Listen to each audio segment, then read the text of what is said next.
and welcome to TV My Husband Hates. You'll notice that this isn't our usual intro. That's because this episode is part of our commitment to being anti-racist. Wherever possible, we'll be using our platform to amplify Black voices and storytelling, and this is one of those episodes. While we know we can never understand, here at TV My Husband Hates, we stand with the Black Lives Matter movement.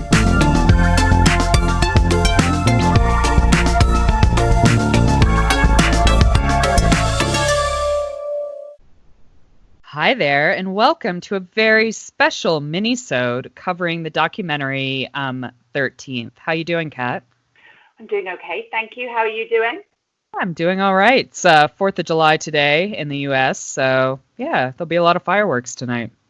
Seems like an apt day for us to be recording this documentary on the 13th, actually. It is, absolutely, because there's this huge debate now going around social media on whether 4th of July should be a holiday, as we effectively stole the country from the people who are living here already. So it's an interesting debate. I mean, it's one that, as a Brit, I'm not unused to, so that's fine. I mean, we have our fair share of pretty bloody histories in terms of decimating Indigenous communities. So, welcome to the team, America. Yeah.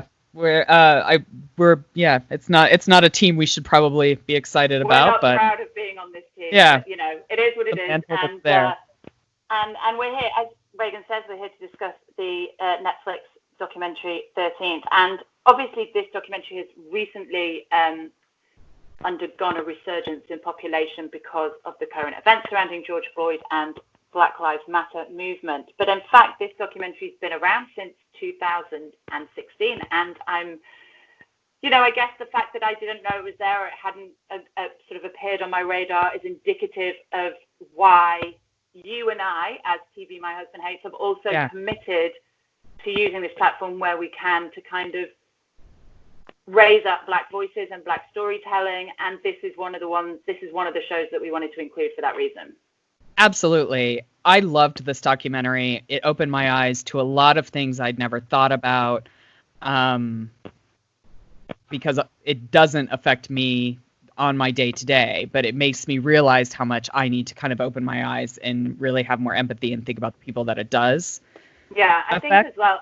I think that's a really interesting point, and I think part of this documentary, and in fact part of the whole thing that's going on at the moment with Black Lives Matter and the fallout after George Floyd, has been on a personal level something that I found really uncomfortable. And I know I'm not alone in that. I know that there are some people that are struggling to admit that, but I can hold my hands up and admit that it has finally.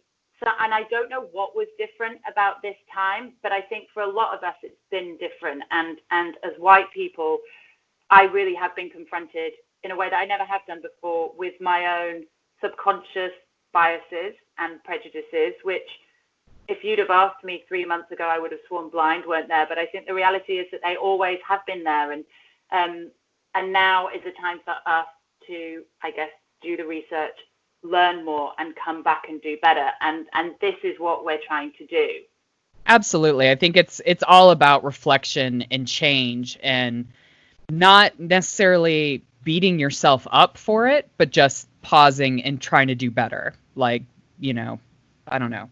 Yeah, moving on, but moving on in a more educated manner and really being able to stand up and speak up for the things that you see versus just ignoring them or, not confronting when you hear kind of racist issues.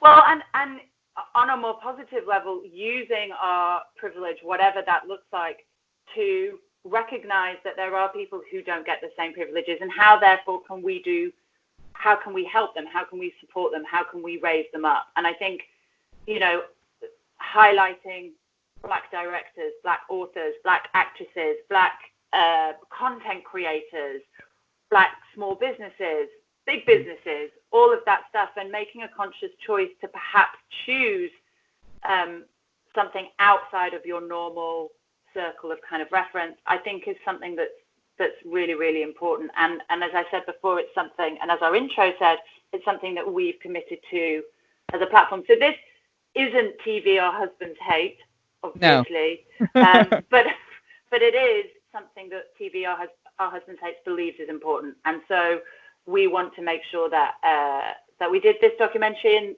and that we reviewed it and chatted about it and put it out there for people to hear about.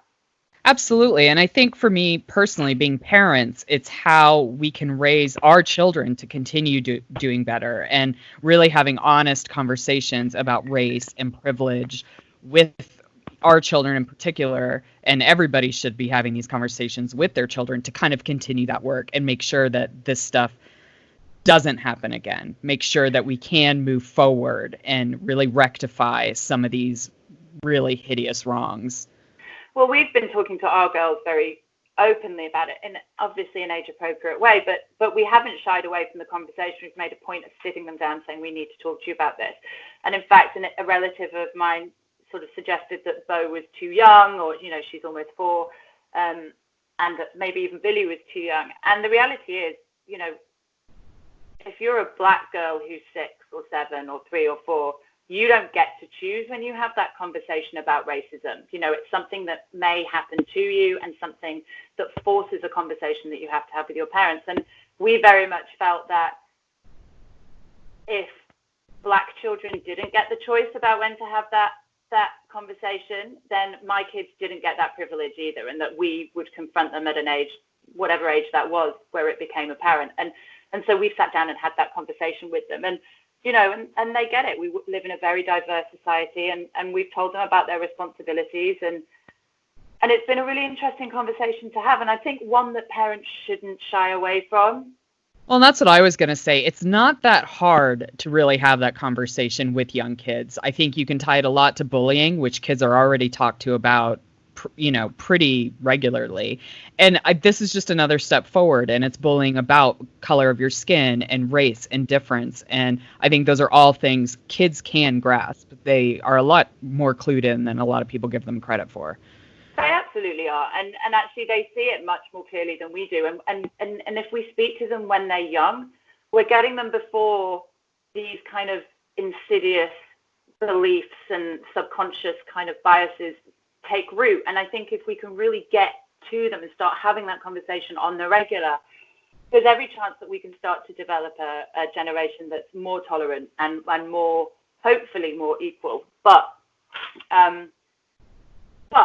that being said, we are all doing our best, and we would love to discuss this documentary because Ava DuVernay, the author, has done a phenomenal job in terms of really, for the first time for me, again, you know, because it hasn't been my realm of experience, you know, I knew about the race issues in America. I knew about the problems with the justice system in America, and I knew about mass incarceration. But what I didn't put together was the line that runs between all three of them. And she does that masterfully in this documentary. Yeah, she does it really well. And something that I did was I actually looked up the 13th Amendment, and I think it's something I never really focused on.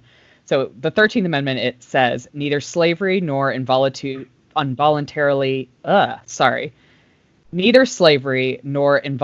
servitude, except as a punishment for crime whereof the party shall have been duly convicted, shall exist within the United States or any place subject to their jurisdiction. I never really focused on the but part of it, if you will, of the amendment. Like, unless you're convicted of a crime, then we'll own your ass and we can do whatever we want with it. And I think that's the part that was really eye-opening to me, and how that thread really ties into mass incarceration and politics and business and society as a whole. And yeah, and I think we have to remember that was a very clear decision based on race. This wasn't like, oh, this applies to anybody who commits a crime. This was an amendment that freed in quotation, freed slaves.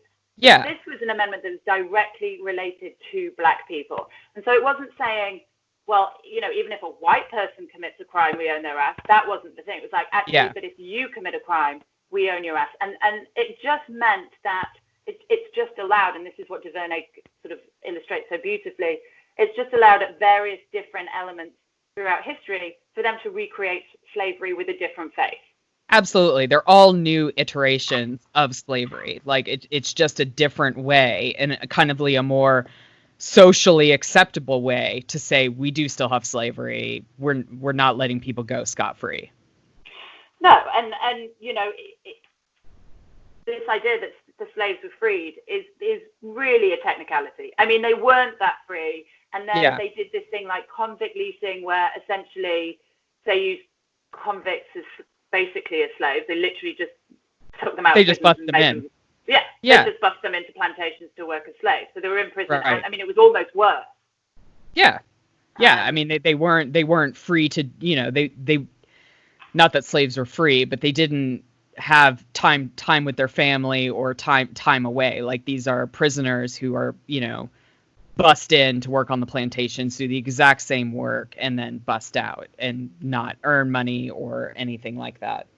And I think what I found really interesting was she starts this documentary with the discussion of the film The Birth of a Nation. That's kind of right at the beginning of it. And this is a film that I watched as part of my university degree, and I did a American film module. And I know it's impossible for you to discuss American film without looking at this movie, because it was the very first blockbuster, essentially. And this movie came out after the emancipation of the slaves, and was so detrimental to the Black community in America. It was hideous. It was the worst piece of propaganda in the clips that I saw in this documentary. I can't even believe people went to movie theaters and paid money and lauded it as this amazing film. Well, they played it in the White House as well, didn't they? Yeah, they did. They did a screening there, and it's disgusting. And I feel like in the documentary they talk about how the KKK was kind of dying down before this film came out. And in this film, they were kind of lauded as the heroes of the film. And then they started burning crosses based on what the director did of this film, which is hideous. Well, and I think the problem is this idea that it was so, the movie was shown in literally every movie theater, and as we said, the White House, and all it did is validate this narrative that of this kind of cannibalistic Black rapist figure, which on a certain level still exists today, and this film is almost directly responsible for that. Absolutely. Whereas if you look at the actual numbers on interracial rape, it happens far more frequently that it's a white man, raping a Black violating woman. Black women than the opposite. Yeah, I mean, this film was awful because it set the tone for what came since, and this film was 1915. So for the 20th century, this was basically what everybody rooted their feelings and emotions and beliefs in terms of race. And it was finally kind of embedded legally with things like segregation and Jim Crow and all of that stuff. And that was, again, as Ava DuVernay kind of illustrates, just another version of slavery. Absolutely. We still have a say over where you are and where you can be, and you are always going to be less than. I think that's what those laws represented. I think that's what the film represented. That film just kind of embedded fear of the other in, white society, which is still not gone to this day. No, and of course it gave birth sort of a few decades later to the Civil Rights Movement, who obviously we know Dr. King for really well. That's how everybody sort of really thinks about it. And the reality is that again, the Civil Rights Act of 1964 was a bit like the 13th Amendment in the Constitution. It didn't really do what it said it was going to do. It was this kind of politics that just made it look like he was doing the right thing, but actually just had a loophole or many loopholes that allowed for the continued oppression of Black people. Well, and I think that's where, after the Civil Rights Movement, and correct me if I'm wrong, I think that's where we really start seeing kind of the law and order politics of the U.S., and we see kind of the start of the mass incarceration kind of in the 70s is when that started, right after the Civil Rights Movement. So again, they just kind of ramp up this, the slavery in prisons. And I think this is the really interesting part, because it's really with Nixon that this really begins. Was it Johnson that signed the Civil Rights Act? It was, wasn't it? Yes. Yeah, because it was right after Kennedy. That's it. And then Nixon comes in and he starts this really like tough on crime thing. That's his big shtick. And he was the one that started this law and order. And this is kind of the beginning. And this bit blew my mind. And I think this was the bit when I watched the documentary that really brought it home to me, that this wasn't just, the oppression of black people wasn't an accidental byproduct of the policies being made. It was the direct reason for these policies being made. This idea of dog whistle politics, that law and order and crime started to stand in for race. So it was those policies that even, you know, the Democrats couldn't argue with, because they were like, well, of course we want to be tough. You know, everybody wants to be tough on crime. Everybody wants to bring crime rates down. But actually the reality is that they were doing this to keep the blacks oppressed. And I cannot remember his name, but I'm going to try and find it. But it was Nixon's advisor who actually explained this idea of dog whistle politics, and said, you know, you talk about it as if it's financial, as if it's this, that, and the other, but actually it's the blacks that get oppressed, and that's what we're going for. And it was that moment where I was like, oh, they fucking knew. They knew this was a conscious choice. Absolutely. I think you can just you just interchange crime with black, right? Like, that's all of the images that were in the media throughout all of these presidents up until, you know, Bill Clinton, and still today, that's the image that we're given through media is, you know, these black men in handcuffs. They are the criminals. We want to be tough on crime. We need to get them. It's racism. I mean, it's racism and it's propaganda. This is no different to what Hitler was doing with the Jews to a certain extent. This is exactly the same thing. It's this generalization of a community and the demonization of them too. And I've got the quote. It was Lee Atwater, who was a campaign strategist. It was actually to Reagan, not Nixon. Yeah. But he was the one who admitted this dog whistle politics. And he said, you know, essentially blacks get hurt more than whites. And that was the goal. This wasn't just an unfortunate byproduct. That's what they genuinely wanted to happen. And I think this is where I get really frustrated with my own naivety, because I you know, for whatever reason, and it could be ignorance, it could be, I don't feel like it's a lack of willingness to know this stuff more than a complete lack of comprehension that it could have been that way. And I understand that's because I've been protected and it's not something that I see. But this is why this documentary is so important, because it's the conscious nature of this oppression that continues well beyond the civil rights movement. Oh, yeah. I mean, it's all been intentional. And I think where it's hard is, you know, the majority of my family are Republicans for decades. They've pretty much voted for every Republican president in this documentary. And I think when you look at them, like, in their hearts, they were like, of course, we want to stop crime. Like, you know, we want to create this society. And I don't think they ever in a million years thought that that's what they were voting for. But that is what they were voting for. Yeah. And, you know, it's the imagery and the realization that your government is not trying to help you. Your government is trying to single out a certain branch of society and continually keep them oppressed so that they can keep power. And I think, you know, it is a real naivete that for generations we didn't look at the government this way. We looked at the government as, you know, kind of trying to do right by everybody and pass these laws that on paper look like they're supposed to help everybody, but in reality they're not. They're really just trying to keep power. Yeah, 100%. And I think what's interesting is that you can't just put all this blame on Republicans. Part of the reason for this dog whistle politics was to lure, you know, Southern Democrats. They called it the Southern strategy, but to lure Southern Democrats onto their kind of voting register, because they were saying it's this, it's about finances, it's about crime, it's about this, that, and the other. And well, that sounds like reasonable stuff to be worried about. I'm okay with that. And the reality was, it was about keeping black people poor. It was about keeping them in prison. It was about getting them off the streets. It was about demonizing them so they had a reason to lock them up. Absolutely. And I think if we look at this documentary, it's not even the Republicans that did the most damage. It's actually Bill Clinton who did the most damage, who was a Democrat, who passed, you know, the minimum sentence requirements and the 3 strikes rules and all of these things that just really impact poor black people in the system. It doesn't impact rich white people in the system. They pay their bail, they get out, everything's fine. But, you know, it really targets a demographic that's not right. Well, and even before they get into the criminal justice system, back when Reagan was still president, first of all, he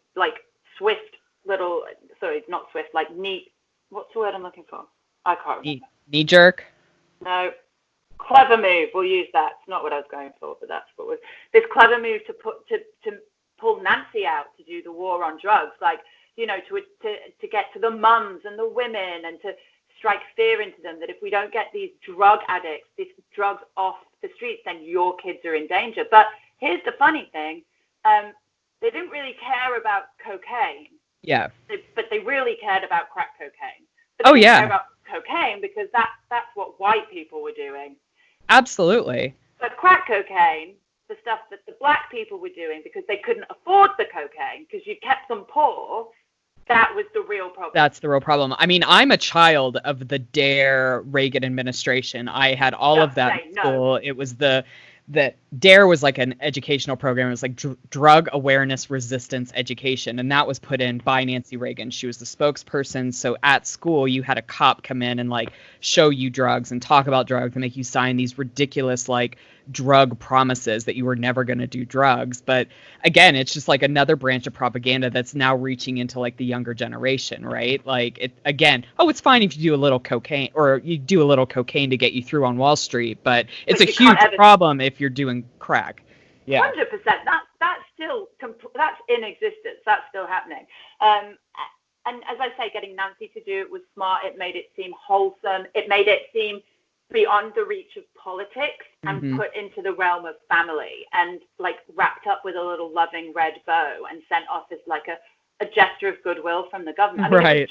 It was just so insidious. And then of course along comes Clinton. Yeah. And does, as you say, the most damaging policies in terms of mass incarceration that have ever happened. And funnily enough, to correct me if I'm wrong, but in this documentary, it features Newt Gingrich, who I was under the impression is like hardcore Republican. Yes, he was. And maybe still is, but not in this documentary. No, and I felt like that was fucking mind-blowing. Me too. That he was sitting there just reiterating everything that everybody else in the documentary was saying. He was like, yep, that's 100% correct. That's why we did that. Yeah, and I've got quotes. Newt Gingrich at one point says, we should have treated crack cocaine and cocaine the same. Duh. I mean, obviously. Yeah. To hear Newt Gingrich absolutely. say that and to not make excuses and to not try and fob us off with the same old bullshit was mind-blowing. And there was other things that he goes on to say as well, you know, specifically about the incarceration of black people that I was blown away. And I think that was one of the really powerful moments where I thought, God, if Newt Gingrich is sitting here saying that we have gone seriously wrong down the route of mass incarceration when it comes to the black community, then there really is a fucking problem. Absolutely. Like if a massive Republican can see it, then Joe Blow on the street should be able to like get it and understand. But yeah, I think it was the 1994 crime bill that like really was the tipping point because it gave more money to cops, prison expansion, it privatized prisons and made prison a business, right? It militarized the police, and that's where we get kind of hyper incarceration with a massive bias towards color. At this point, it's then this dark cycle because you're literally decimating an entire community of their father figures, essentially. So then you've got a ton of kids growing up without fathers, with fathers in prison. Now that doesn't help them. It doesn't mean that their father's meant to be in prison necessarily, but you started on this dark cycle now of kind of kids that grow up without fathers because the father is in prison and they end up going into prison. And then the government turns around and goes, well, it's their own communities doing their own shit to themselves. Right, it's their fault. It's their fault. And you're like, hang on a minute. You just took out not just all the fathers, all the leaders. You took everybody out of that community. What the fuck are they supposed to do?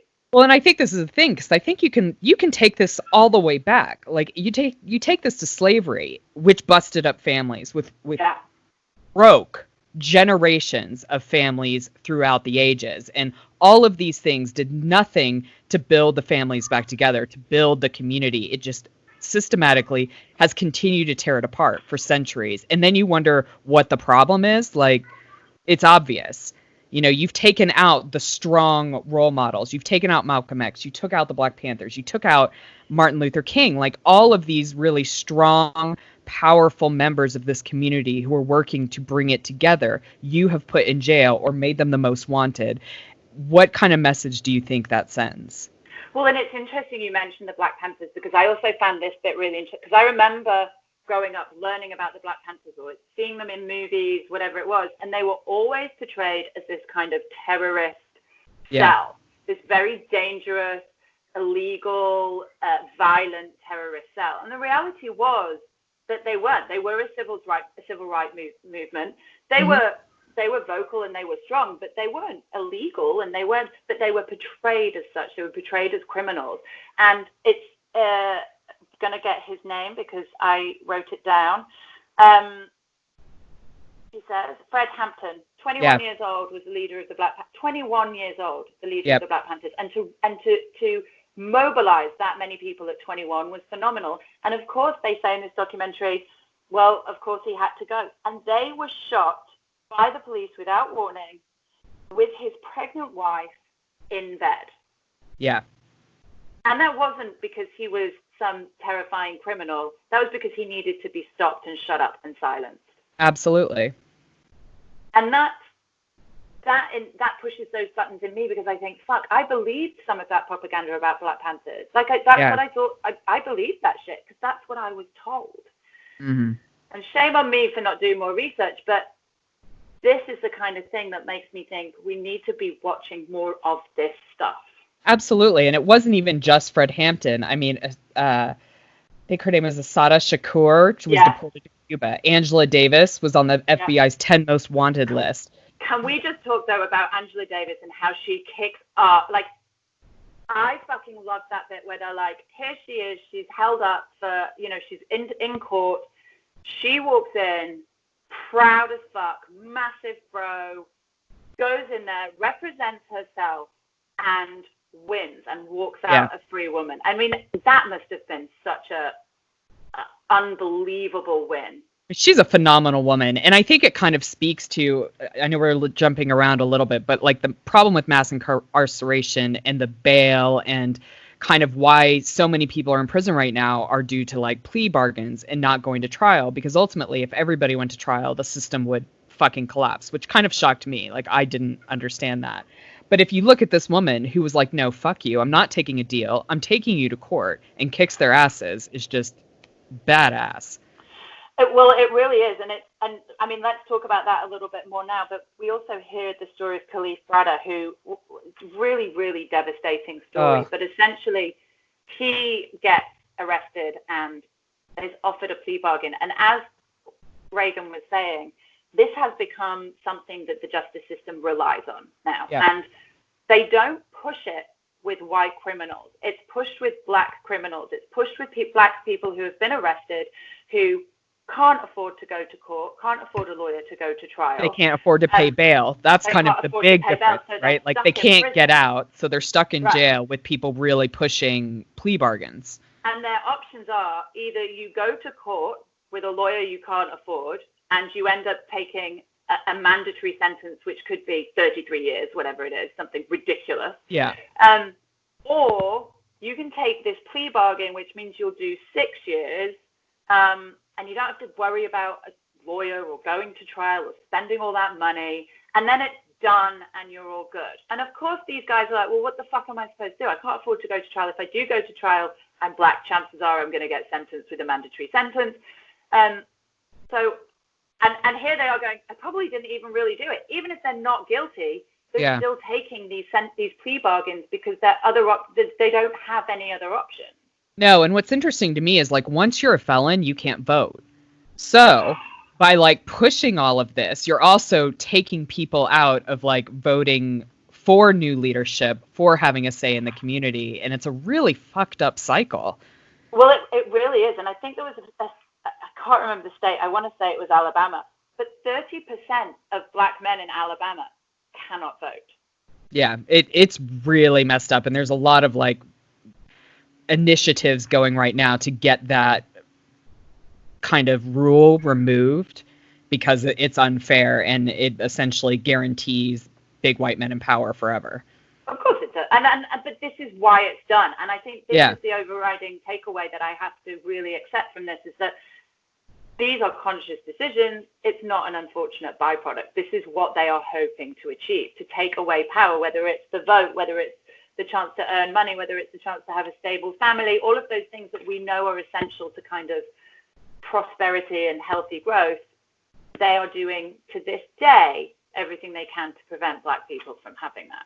Absolutely, which kind of brings me to the point in the documentary with this kind of politician corporation club called ALEC, which has really fucked everybody over. And I find it shocking that this is even allowed. Like, politics and businesses should not be in bed with each other because that's where like we can church and pose state. the problem.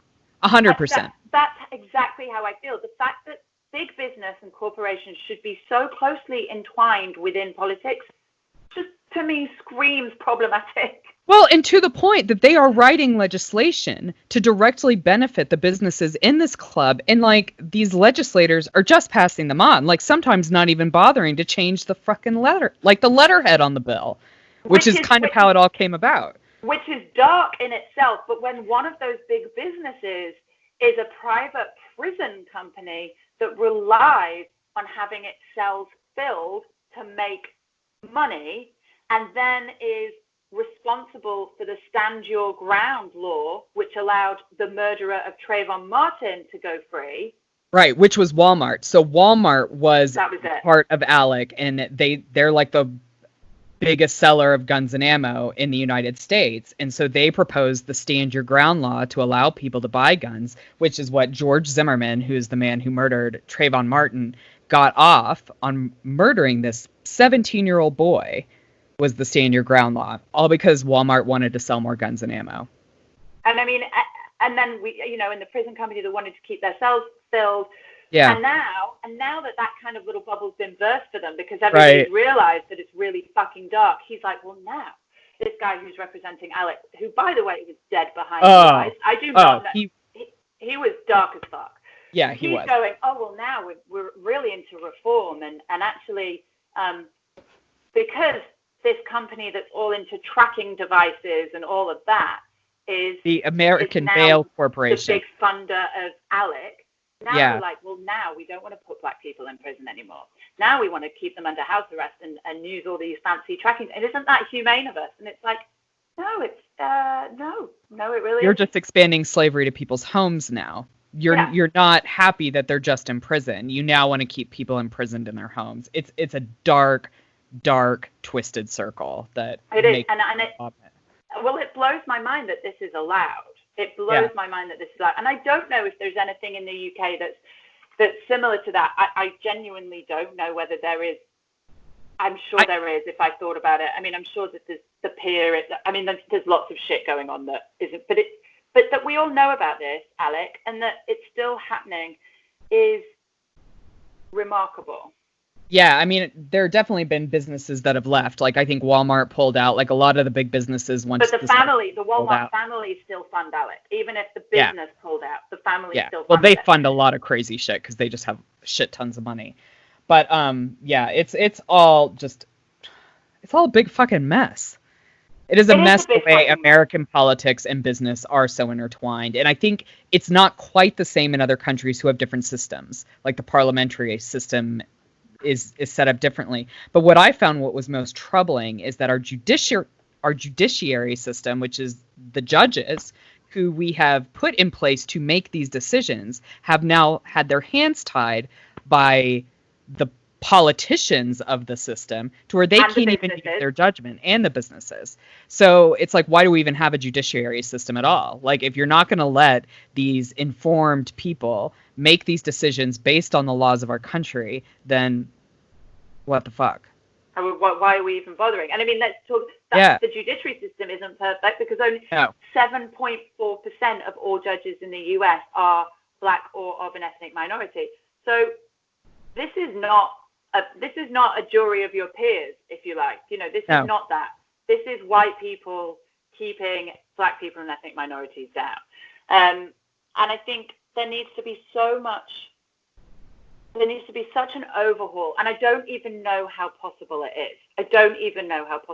And I feel like it has to come from us, from educating ourselves, from us standing up and saying we're not okay with this anymore. But the worry is, I just don't know whether there's enough of us that understand, or that are at least trying to understand what's really going on. I think too many people are benefiting disproportionately from this system, and they just don't want to do anything about it.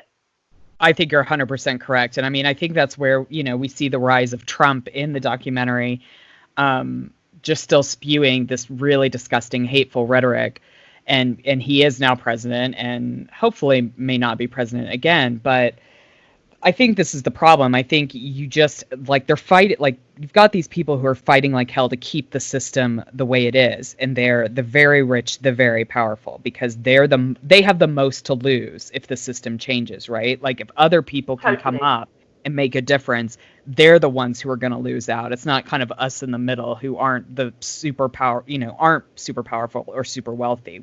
We don't have as much to lose by the system changing. But what I found was really interesting about the documentary is the way it talks about how media can really help and show. And it kind of takes it all the way back to slavery. Like you had Frederick Douglass, who wrote the slave novels, who were really telling the stories. And then it goes to the photo of Slave Gordon with his scars and really getting imagery out there.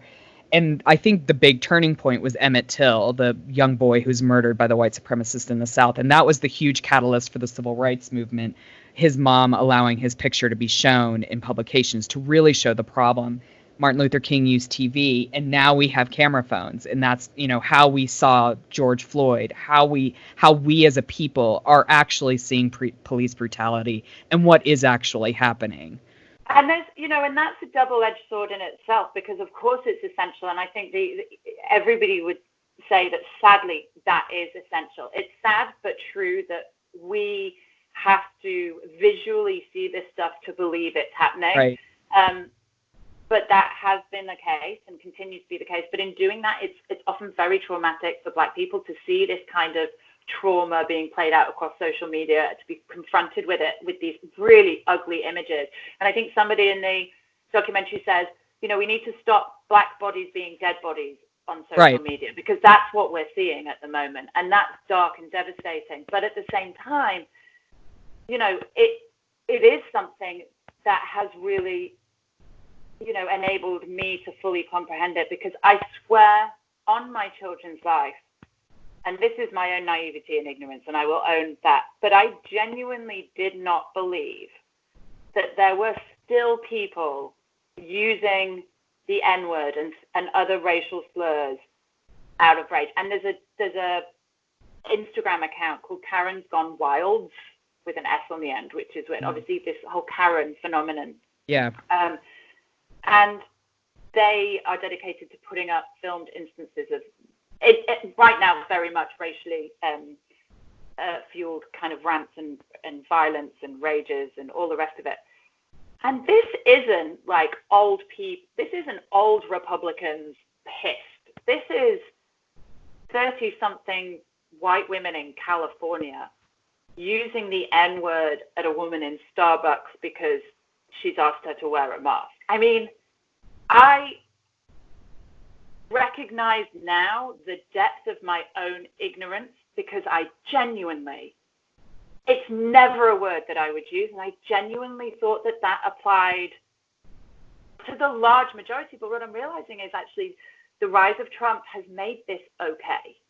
Well, absolutely. I think what accounts like that do is really raise the veil on what racist look like. Because I think we all have the image of the backwoods hillbilly who likes trucks and guns. Of course they're going to be racist. That's just kind of a part of the image. It's on brand, right? But those aren't the only racists. And I remember I have a friend here in Denver who would tell me things that she would encounter at restaurants and bars, and I was genuinely shocked. Like, holy fuck, like, I can't imagine acting that way. I had no idea how many people still do, and it's not the people that you would think. And so I think kind of Instagram pages like that, things like that in the news are really helpful in raising the veil on who are the actual racists. It's not who you think. It is the girl next to you in Starbucks, you know, ordering extra foam or whatever, you know, like it's not who you think it is. Foam. Anybody who orders extra foam is already a cunt. I mean, extra 100%. Off. Yeah, no, but I think that's where media can be very powerful and more positive, because I think it is showing people who didn't think this was a problem that it is still a problem. And I hate that it has to be that way. But I think especially in small, like I live in a much smaller city than London. It is way more spread out. It's not as diverse. And I think people who live in this bubble think that that's all there is. And it's not. It happens everywhere. I live in London. I live in a hugely diverse area. Billy's the only white English first language kid in her class. So I'm in a diverse area, and I'm still ignorant to it. Like, and and I think we all have to stop being shocked by this. Absolutely. You know, okay, we didn't know.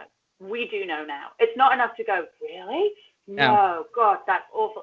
We have to stop now, and we have to shut up, listen, learn, educate ourselves, and just fucking do better. And I feel positive in a lot of ways, because I feel like I know on a personal level that I can do better and I want to do better. And I really feel that there's a lot of people that feel the same way. But I also feel anxious because I just worry that there's always going to be more people that don't feel that way. And I think we see that with the Black Lives Matter movement and how the backlash to that is. And I think it's necessary. I also want to say, I think this tangle is necessary. I think we need the rise of Black Lives Matter. And I think the necessary component to really start combating racism is the rise of the racist. I think we need to see them in their glory. We need to see them in their most disgusting, hateful ways, because I think that's a necessary part of shifting the mindset of like you say, raising the veil on the racist and the reality of what has been hidden and, you know, called something else for so long. Now we're seeing them. We're seeing them in all their glory, pointing guns at people, using racial slurs, violence. And I think it's necessary, and it's ugly and it's awful. But maybe there is hope. Maybe this is the next hurdle that we will overcome. Well, and I think it has to get ugly. It has to get ugly to change. Protests have to happen to make change. Violence sometimes has to happen to make change. No lasting change has come from people simply kneeling at football games. So that got everybody all riled up. It's making people stop and think and really examine their prejudices and their biases and what they can do to change. Like, all white people should be pro Black Lives Matter, because it means everybody's lives matter. The Black Lives Matter movement is the last people who haven't mattered for fucking ages need to finally matter so that we all matter. You know, it really gets, it's like a bee in my bonnet where people like respond to Black Lives Matter. Well, all lives matter. Right. But when has your white life never mattered? Right. And never. Also, stop being like consciously obtuse. You know what's being said. Absolutely. Like, we understand that Black Lives Matter means Black Lives Matter too. They matter as well. The assumption, we all know white lives matter. When have white lives never mattered? I mean, come the fuck on. Don't be a dumbass. Like, get on board. Get fucking obtuse. Don't dilute the message. Get behind Black Lives Matter, and actually let's make a change in our society. Well, and if that has to get a little violent, then that's what has to happen, because the other thing that, and then I think we'll wrap it up, but the other thing that I really get mad about is this idea of peaceful protest, because the nature of protest is that it isn't peaceful. Like, it can't be. Like, it just isn't. And if you have to protest something, there's a wall of angry people that don't want you to do that. So by its very nature, and this idea of peaceful protest is just a way of silencing them more. It's silencing them further, keeping them down, telling them, no. This isn't the way to do it. It's the only fucking way to do it. And if that's what has to happen, then that's what has to happen. Well, and again, white people, where the fuck do you get off telling people how they need to fucking protest? Because because when there were peaceful protests going on fucking years ago, when people were not standing at the our song, like our national anthem at sports games, people weren't standing, people were kneeling. It fucking blew up all over the news. That was peaceful protest, and you had a problem with that too. It's not your job to tell people how to protest. Shut your mouth, learn, grow. That's your only job you have right now. And I think that's what we have taken on ourselves. Absolutely. That while we are here to discuss and raise and promote Black content creators, storytellers, podcasters, directors, podcasters, all of that stuff, there's also a lot of room where we are also doing the work off the mic and off the camera, and we are reading and watching and learning. So if there is anything that you think that you like us to watch or that you think we should read, if there's anything that you feel like we've got really fundamentally fucking wrong or right, then please come to us with love. Don't come and be a dick. That's not great. No. Come to us with love. We're here for any kind of constructive criticism. We're here for any advice or tips or anything that you think we should be reading or talking about. Please let us know. And of course, if you want to be a guest on our podcast, we would love to arrange that when we can, if we can. Absolutely. Please let us know. But yeah, if you haven't watched 13th on Netflix, please go and watch it. Yes, absolutely. It's a must. It's fabulously done, and it's a must watch, in my opinion, to inform yourself on what's actually going on. It absolutely is. But for now, that's us. Thank you so much for listening.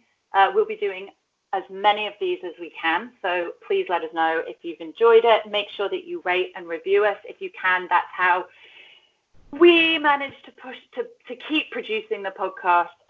So that's always appreciated. But for now, thank you very much. Have a great week.